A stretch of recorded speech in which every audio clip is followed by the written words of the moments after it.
اور چودھری پرویز الہی کے حوالے سے جو ہے کچھ ایسے خدشات سامنے آ رہے ہیں۔ اب رشتہ صاحب کی جانب سے بھی الزام لگایا گیا ہے کہ جو چودھری پرویز الہی ہیں ان کی طبیعت بہت نازک ہے جیل میں، لیکن مسلم لیگ نون کے جو وزراء ہیں وہ اس پر بات پر رد عمل دے رہے ہیں کہ وہ خود جو ہیں وہ آفیسران کو اینٹیں مار رہے ہیں۔ ہمارے ساتھ سنی اتحاد کونسل کے senior member Punjab assembly Rana Shahbaz موجود ہیں، ان سے بات کرتے ہیں، پوچھتے ہیں رانا صاحب کیا چل رہا ہے ملک میں، سمجھ نہیں آ رہی۔ وزراء جو ہیں وہ مسلسل کہہ رہے ہیں کہ جو چودھری پرویز الہی ہیں وہ وہاں پر ملازمین وہ اینٹیں مارنے کی دھمکیاں دے رہے ہیں، آپ کی طرف سے ہے کہ وہ بہت بیمار ہیں؟ دیکھیں جی، چودھری پرویز الہی صاحب بزرگ آدمی ہیں تو ان کے ساتھ سراسر زیادتی ہو رہی ہے۔ جو ادھر ان کے چوٹ بھی لگ گئی ہے، وہ گر بھی گئے ہیں، ان کی پسلیاں بھی دو ٹوٹ گئی ہیں، تو ان کے پاؤں میں بھی چوٹ آ گئی ہے، وہ چل بھی نہیں سک رہے، تو وہ کسی کو کیا کہیں گے۔ یہ حکومت جو ہے ان کو انڈر پریشر کرنے کی کوشش کر رہی تھی، کبھی ان کے بیٹوں کو، کبھی ان کے گھر والوں کو، الیکشن سے جس طرح ان کو روکا جا رہا ہے، ان کے کاغذ چھینے جا رہے ہیں، ان کی بیوی کے، بچوں کے، وہ آپ سب کو پتہ ہے، لیکن وہ ڈٹ کر کھڑے ہیں کپتان کے ساتھ، عمران خان کے ساتھ۔ وہ کہتے ہیں میں حق سچ کے ساتھ کھڑا ہوں۔ تو عمران خان کی جان کو بھی خطرہ ہے؟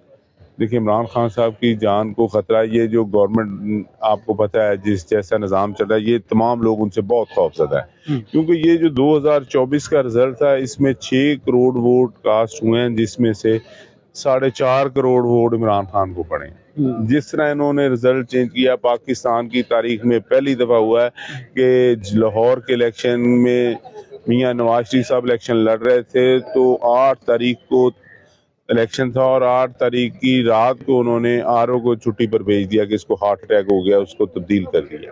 اور پھر کسی اور سے ان کو الیکشن جتوایا، کیونکہ اس نے کہا تھا کہ میں 10-20 ہزار کا فرق تو نکال سکتا ہوں اور یہ میں لاکھ کا فرق نہیں نکال سکتا۔ یہ کبھی ایسا نہیں ہوا کہ RO کبھی الیکشن میں چینج ہوا پوری دنیا میں، یہ پاکستان میں ہوا۔ تو وہ عمران خان سے بہت خوف زدہ ہیں، تو کبھی کہتے ہیں ان پر باہر سے لوگ حملے کرنے آ رہے ہیں، کبھی کہہ رہے ہیں افغانستان سے آ گئے ہیں، تو یہ ان کو تھریٹ کرنے کی کوشش کر رہے ہیں، لیکن زندگی اور موت اللہ تعالیٰ کے ہاتھ ہے۔ وہ پہلے بھی کنٹینر پر کھڑا تھا، اس کو انہوں نے گولیاں بھی ماری، پھر بھی وہ ڈٹ کر کھڑا ہے۔ محسن نقوی پہلے وزیر اعلیٰ تھے تو آپریشن ہوتے رہے، آپ نے دیکھا وزیر داخلہ بن گئے ہیں، آپ نہیں سمجھتے کہ آپ لوگ مزید جو ہے مشکلات میں ہوں گے؟ دیکھیں جی، محسن نقوی اور جب PDM کی گورنمنٹ آئی رجیم چینج کے سلسلے میں،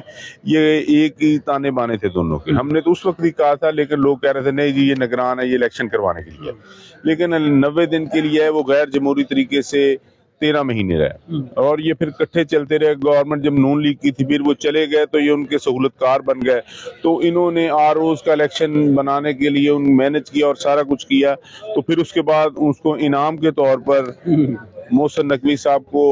کرکٹ بورڈ کا چیئرمین لگایا گیا، تو وہ مطمئن نہیں ہوئے۔ انہوں نے کہا جی یہ مجھے آپ نے ابلائی تو کیا لیکن میں اس سے راضی نہیں ہوں۔ پھر انہوں نے اس کو وزیر داخلہ لگایا، اس نے کہا یہ بھی عارضی کام ہے، کسی وقت بھی ہٹ سکتا ہوں۔ پھر اب اس کو سینٹ میں لے کر جا رہے ہیں، اس نے کہا جی سینٹ میں مجھ کو لے کر جائیں اور مجھے وزیر داخلہ بنائیں۔ تو یہ دیکھیں، نون لیگ نے اپنے جو 50 سال کے لوگ ان کے ساتھ چل رہے تھے ان کو پیچھے چھوڑ کر جنہوں نے الیکشن جتوایا ہے محسن نقوی صاحب، ان کو آگے لے آئے ہیں۔ تو ایسے ہی IG پنجاب کو سیکٹری داخلہ لگانے کی کوششوں میں ہیں، اور پھر اس کو FIA کا DG لگانے کی کوشش میں۔ ہماری طرف سے اس IG کو جتنا اس نے ظلم کیا ہوا ہے PTI کے ساتھ، ہماری طرف سے اس کو کور کمانڈر گجرانوالہ بھی لگا دیں تو ہمیں کوئی فرق نہیں پڑتا۔ جی بالکل، جیسے کہ آپ ڈپٹی اپوزیشن لیڈر